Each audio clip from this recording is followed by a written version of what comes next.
નમસ્કાર. અહીં બેઠેલો મારો સમાજ હર હંમેશને માટે સુખી, શાંતિ અને સમૃદ્ધિ આ સમાજ ઈચ્છી રહ્યો છે. જી. તો આવનારા દિવસોમાં પણ કેવી રીતે પામે એ આજ તમારા શ્રી મુખેથી અમે સાંભળવા માંગી છે સાહેબ.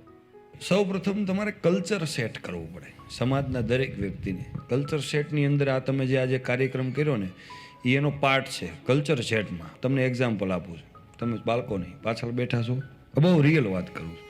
ચંદ્રયાનની કોને ખબર છે? આમાં આપણે હમણાં 2 દિવસ ઓકે આમાંથી ઊભા નથી કરવા કોઈને, પણ કોઈ વ્યક્તિને આપણે ઊભા કરીએ અને એને પૂછીએ ચંદ્રયાન એટલે શું, એટલે કોઈને કંઈ ખબર છે નહીં. પણ બધાને ગર્વ છે કે નહીં? તો જે દેશના લીડરો છે એણે કામ દેશમાં શું કર્યું? કલ્ચર સેટ કર્યું કે ભાઈ મારું ચંદ્રયાન, મારો દેશ. એવી રીતના લીડરોએ જે કામ કર્યું એ કલ્ચરમાં કનેક્ટ કર્યા. તો મોદી સાહેબે એમ કીધું કે સ્વચ્છતા અભિયાન, તો કઈ મોદી સાહેબ કઈ દેશ સાફ કરવા માટે નથી આવ્યા, પણ મોદી સાહેબે સેટ કર્યું કલ્ચર કે દરેક વ્યક્તિના હૃદયમાં એક વસ્તુ થાય. દેશભક્તિના ગીત તો આપણે કીધું ને વાગતા જ હતા આપણા હૃદયની અંદર, પણ કલ્ચર સેટ નહોતું કે મારો દેશ છે. દાખલા તરીકે ઘરની અંદર આપણે કચરો ફેંકતા નથી, બરાબર? શું કામ નથી ફેંકતા? મારું ઘર છે. તો સાહેબે એ ફિટ કર્યું કે મારો દેશ. એ ક્યારે ફિટ થયું? કે જ્યારે સાહેબને કોઈ પૂછતા હતા, હવે મહત્વની વસ્તુ છે, સમાજને તમારે આ રીતે ટકાવી રાખો. સાહેબને કોઈ પૂછતા હતા કે આ જે સફળતા છે એનું રહસ્ય શું છે, તો સાહેબ હંમેશા એક વાત કરતા હતા કે આ સફળતા છે ને એ મારા દેશના લોકોના કારણે. એટલે એનો જશ પણ એણે બધા લોકોની સાથે બાંટ્યો. એના કારણે હરેક લોકોની અંદર એ ભાવના જન્મિકા મારો દેશ છે. તો સમાજના શ્રેષ્ઠીઓની પેલી જવાબદારી આવે છે કે સમાજ માટે તમે જે પણ કામ કરો એની અંદર જે પણ જશ મળે એ જશ તમારે સમાજને બાંટવો પડે. ત્યારે અંદર એક ભાવના જન્મે, બરાબર? અને પછી બરાબર પહેલા કનેક્શન, પછી કરેક્શન.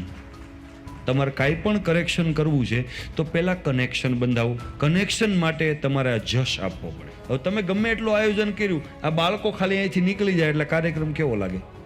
હવે આની અંદર બહુ મોટી વાત છે, ઘણા લોકો નડવાવાળા હોય સમાજમાં નહીં, કુટુંબમાં નહીં, દરેક જગ્યાએ. એને ડબલ આપવો પડે, એને જશ ડબલ. આ સમજદાર વ્યક્તિની નિશાની છે. એટલે તમે જશ આપો અને પછી તમે કલ્ચર સેટ કરો. સત્વારા સમાજ મારો સમાજ છે. એટલે નાના નાના બાળકોને હૃદયમાં સ્થાપિત થાય કે મારો સમાજ છે, બરાબર? એટલા માટે કોઈ પણ નાની મોટી ભૂલ કરે ને તો તરત એ મારાપણું આવે. રોડ ઉપરથી આપણે જઈએ ને તો ગાડી ખોલીને આપણે કચરો નથી નાખતા, હવે નથી નાખતા, આપણે પહેલાં નાખતા. હું કામ? મારો દેશ છે. તો મારો આ સમાજ છે એ પેદા કરવા માટે સમાજના લીડરોએ બહુ મોટું કામ કરવું પડે. અને બીજી વસ્તુ કે નાની મોટી ભૂલો તો થાય. વિશેષ તમે જે પૂછ્યું એ તો બહુ દરેક સમાજનો વિષય, એના કોઈ ટોટલ સોલ્યુશન છે જ નહીં. અને બીજું એ ખેતીવાડી અને ઉદ્યોગો પણ છે, અને એમાંથી જે કાંઈ ધન સંપત્તિ કમાય છે એ ધન સંપત્તિને કેવા માર્ગે વાપરીએ તો ઘરની અંદર અને પરિવાર અને સમાજની અંદર શાંતિ જળવાઈ રહે. હા, એ સદમાર્ગે વાપરીએ તો જો એમાં 2 વસ્તુ છે. દરેક લોકો બેઠા છે, સદમાર્ગે વાપરવું એ આપણી થિંકિંગનો વિષય છે. કે નવું બાળક હોય ને એને મમ્મી શીખવાડે, બાપુજી શીખવાડે કે તમે બહાર જાઓ ને બેટા એટલે તમે ગાયને રોટલી આપજો, સમજો તમે? એટલે બાળક ગાયને રોટલી આપે, પછી જાય ને તો રૂપિયો તમે સાધુ મહારાજને આપો, આવું શીખવાડે. એ શું કામ શીખવાડે? ગુણ ડેવલપ કરવા માટે શીખવાડે. હવે આપણા શાસ્ત્રો એવું કીધું કે તમે જે કમાવ ને એનો થોડોક ભાગ તમારે કાઢવો જોઈએ. તો પહેલી વસ્તુ કે જ્યાંથી જૈનમાં ત્યાંથી અત્યાર સુધીમાં આપણને મફત ઓક્સિજન મળે છે, આપણે કોઈ દીનું બિલ ચૂક્યું નહીં. આપણને મફત પવન મળે છે, આપણે એસીનું બિલ ચૂક્યું, આનું કોઈ દી ચૂક્યું નહીં. તો સર્વને એક વિનંતી છે કે આ પ્રકૃતિ છે જેની અંદર આપણે રહીએ છીએ, જેનો 10મો ભાગ ખાલી આનો ટેક્સ માટે ચૂકવવો પડે, એ દાન નથી, દશાંશ છે. આ પહેલી જવાબદારી છે જે હંમેશા આપણે કાઢવું જોઈએ, બરાબર? જે આપણી આવકમાંથી 10મો ભાગ કાઢવો જોઈએ. આપણે એને દાન કહીએ છીએ, બરાબર? આ સૌથી મહત્વની વસ્તુ. ભાગીદાર નહીં, ટેક્સ. આપણે કોઈ ઇલેક્ટ્રિક વાળાને 3200 રૂપિયા બિલ આપી હતી કંપની જીબી વાળા, આપણે ભાગીદાર થોડા? ભાગીદાર પણ નહીં, એ પણ મેન્ટાલિટી ખોટી. ટેક્સ એને ચૂકવવાના જ હોય એમ પ્રામાણિકતાથી, એ દાન નથી.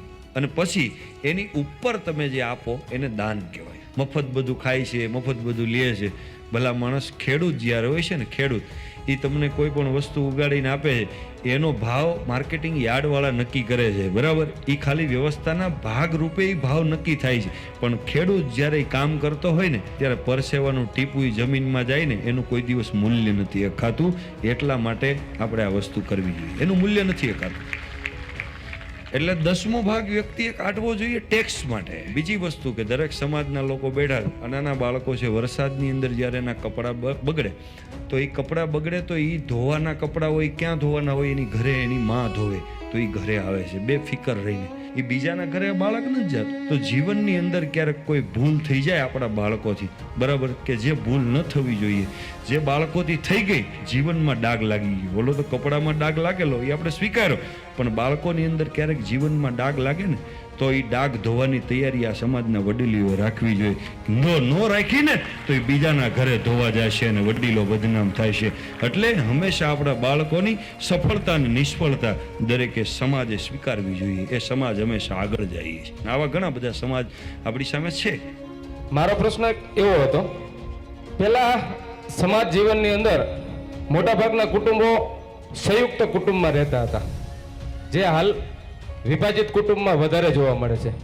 તો સંયુક્ત કુટુંબમાં રહેવા માટે શું કરવું જોઈએ? જે સમાજની વાત કરી કે એ જ વસ્તુ અહીંયા લાગવું પડે કે ઘરનો જે લીડર હોય છે એ બધું કરે. પત્ની હોય એ ક્યારેક એવું બોલે કે તમે શું અમારા માટે કર્યું, ત્યારે પુરુષના ઈગોને ઘડીક શાંત મૂકી દેવો જોઈએ કે ભાઈ કંઈ વાંધો નહીં. શું કામ? કે પુરુષ માટેનું ડેસ્ટિનેશન એ હોવું જોઈએ કે ભેગું રહેવાનું છે, સાથે રહેવાનું છે. એ વડીલનું ડેસ્ટિનેશન હોય છે. જે વડીલોનું આ ડેસ્ટિનેશન નથી હોતું, એણે પોતાના સંતાનો ખોયા છે, કુટુંબો ખોયા છે, બરાબર. અને આજની તારીખમાં એવા કુટુંબ છે જે વડીલોએ આખી જિંદગી મહેનત કરી હોય છતાં કોઈ દિવસ એને જશ ન મળ્યો હોય, પણ એ પરિવારને ટકાવવા માટેનું યોગદાન એણે આપ્યું હોય છે. સંયુક્ત કુટુંબ હોય છે, બધા દાંત કાઢતા હોય છે ને, એની અંદર 1-2 વ્યક્તિ એવા હોય છે જે ખૂબ સહન કરતા હોય છે. એટલા માટે એ પરિવાર સાથે હોય છે. આ સહન શક્તિ સમજદાર વ્યક્તિમાં જ હોય છે. ઘણા લોકો એમ હોય કે અમારે સમજવાનું સમજે. ઘણા લોકોની એક મેન્ટાલિટી કે ભાઈ ખોટું સહન ન થાય તો પરિવારમાં ખોટું પણ સહન કરવું પડે. સાચું કોઈ દી સહન કરવાનું હોય? સાચું કોઈ દી સહન જ ન કરે. સંબંધોને ટકાવી રાખવા માટે ધીરજ, સામેવાળો વ્યક્તિ જ્યાં લગી નથી સમજી શકતો ત્યાં લગી ખોટું પણ સહન કરવું પડે જો સંયુક્ત કુટુંબની અંદર રહેવું હોય તો. આ પહેલી વસ્તુ. સેકન્ડ વસ્તુ કે જે ચલાવનારો હોય કુટુંબ, એ બધું ચલાવે છે છતાં પણ જશ એને કુટુંબને આપવો પડે. મારી દીકરી, મારી પત્ની, મારો દીકરો, મારા બાપુજી, એ સમજદાર વ્યક્તિને કરવું પડે. અને ત્રીજી વસ્તુ કે છૂટે છે એનું કારણ કે દેખાદેખી થઈ ગઈ છે, બરાબર. અમુક ક્યારેય જીવનની અંદર બુદ્ધિશાળી વ્યક્તિ ક્યારેય કામ નથી કરતો, થોડુંક મેળવવા માટે બહુ બધું ગુમાવે છે. એટલા માટે કોઈ એવું કામ ન કરવું કે ભાઈ બહુ મોટો બિઝનેસ થઈ ગયો હોય ને આ થઈ ગયું પણ કુટુંબ વિખાઈ જાય. નહીં, ઘણા બધા પરિવારો એવા છે જેણે કુટુંબને સાથે રાખી અને પ્રોગ્રેસ કરી. તો એવી ઘણી ઘટનાઓ બની જાય છે જે પ્રોગ્રેસ કરવા માટે કુટુંબ વિખાઈ, બરાબર.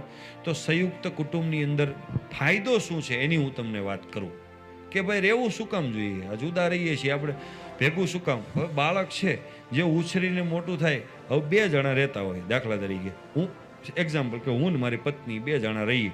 મારી દીકરી છે, એ દીકરીની અંદર મારે જે દાદો સંસ્કાર આપે એ કેમ આપવા, એની બા જે સંસ્કાર આપે એ મારામાં સર્કિટ જ ન હોય, મારે કેમ આપવી, બરાબર. તો એ ક્યારેય વસ્તુ બનતી નથી. હવે સંસ્કાર આપવામાં જો હું ને એ ઇન્વોલ્વ થઈ ગયા તો મારે મારા કામ પ્રત્યેનું ફોકસ કેમ લગાડવું? તો જ્યારે સંયુક્ત કુટુંબની અંદર બાળક 15 વર્ષનું થઈ જાય ને તો ખબર પણ નથી રહેતી કેમ 15 વર્ષનો થઈ ગયો. અને સંયુક્ત કુટુંબની મજા એ હોય છે કે ઘરની અંદર 2 પરિવાર હોય ને, 2 પરિવાર તો માં અને કાકી 2 હોય ને, તો બાળકને કાકી અને મામા કોઈ તફાવત નથી લાગતો. અને કાકીને એમ નથી થતું કે આ મારું સંતાન નથી. એક બીજા પ્રત્યે જે પ્રેમની ભાવના છે, લાગણીની, એટલે સૌથી મહત્વની વસ્તુ છે સંયુક્ત કુટુંબની અંદર વ્યક્તિ પ્રેમ કરતા શીખે છે અને પ્રેમનો અનુભવ કરે છે. એ કુટુંબ વ્યવસ્થા આવનારા સમયની અંદર વિખાવાની છે, એ 100% છે.